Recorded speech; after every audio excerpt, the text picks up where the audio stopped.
Hi guys, how are you? Yes, I'm very well, thank you. Very well indeed. I'm Robin, welcome back to my YouTube channel. Now, I've spoken about hair washing quite a lot on this channel, but I still get loads of questions from you guys. So in this video, I'm going to talk about the advantages and the disadvantages of washing your hair with hot or cold water, and then I'm going to outline the perfect routine. Guys, before I get going, if you're new to my channel and you like hairstyle, grooming, lifestyle videos and you've not yet pressed subscribe, then please do subscribe right now.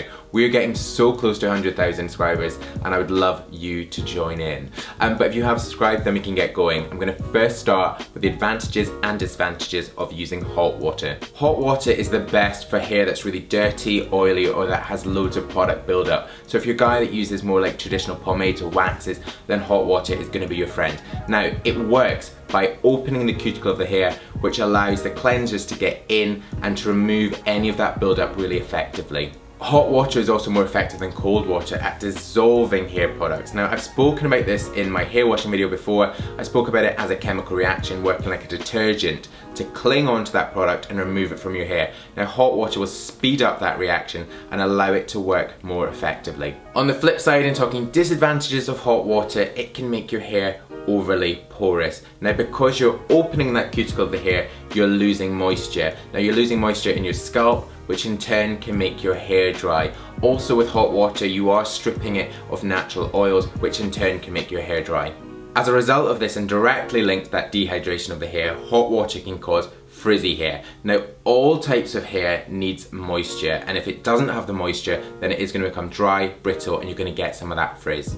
Talking cold water, and the first disadvantage is just really that having a shower in cold water can be really uncomfortable. So then you need to think, are the advantages going to weigh out the disadvantages? Cold water can also reduce the volume of your hair, and that's literally the opposite of the hot water, because the hot water opens the cuticle, the cold water closes the cuticle, and that can really detract in the volume. So if you're someone that doesn't have a lot of volume in their hair, then actually using cold water can make it look less dense.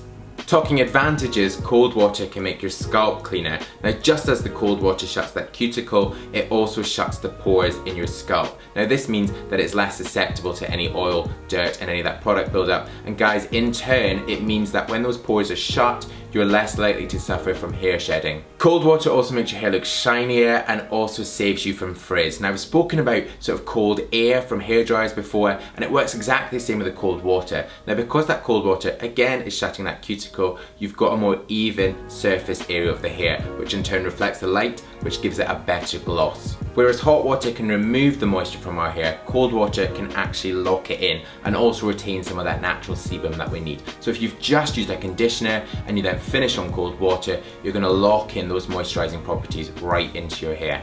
The final advantage for cold water is that it improves the circulation to your scalp. Now, when your body is cold, it goes into shock, and what it does is widen those capillaries to move the blood to where it's needed. So in this case, it's your scalp, and it gets all those vital goodness right in where it's needed. So guys, this can strengthen your hair and make it a lot more healthy. Also guys, it's important to know that actually poor circulation can lead to hair loss. So we've spoken about hot water, cold water, the advantages, the disadvantages, but now you're probably wondering, is there a perfect routine? Now guys, as I say to you in every single video, this all comes down to you as an individual. You know, your hair type and your skin type, also how much you can tolerate cold water. But the thing that I do in my own routine is to shampoo and condition with warm water. I say warm, not hot, because hot water can be damaging to your scalp and your hair and also can burn you. So use warm water to open that cuticle and the pores, to cleanse right in, remove the dirt and the oil, and then guys, finish with a cold rinse, and that cold rinse is going to close the cuticle and the pores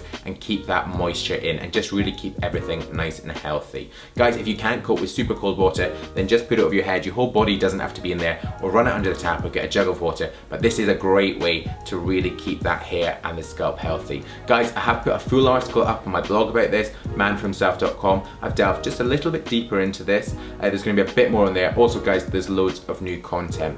But I hope you've enjoyed this one. If you did and you've still not pressed subscribe, then guys, it is time to press subscribe. It's going to be there or it's down there. It is free, and it just means you're going to see all my new videos as soon as they go live. I'm going to see you in my next new one, which will be Sunday.